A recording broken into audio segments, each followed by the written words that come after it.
Ona je bila kao jedan veliki grad, nedokučiva, prelijepa.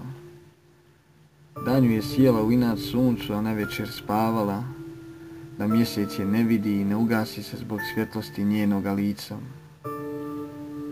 Ona je bila kao neka velika država, nedokučiva, u potpunosti neosvojiva, na primjer kao Rusija. Ona je bila, i s tim se sada hvalim svima, u jednoj nevažećoj vremenskoj epohi moja,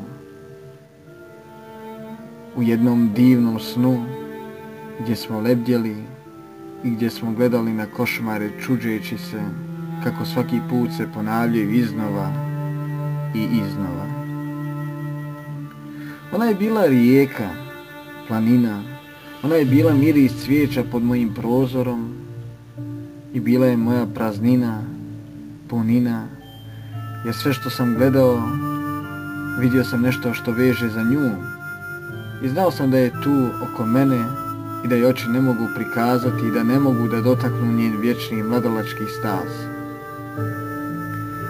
Ona je ona koja me tjerala da kazujem neke stihove o sreći, ljubavi, o nekim vremenima na glas. Ona me tjerala da volim druge, da mirišem njihovu kosu, milim njihove ruke i tako sebi nađem spas.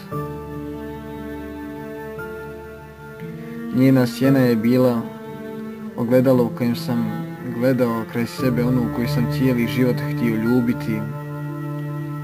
Ona je bila majka moje djece, njihova podrška, snaga, neko koji ih je naučio prve riječi.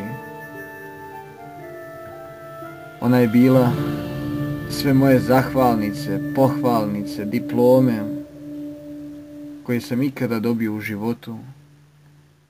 Naposljetku ona je i postala moja karta da kažem zbogom svijetu.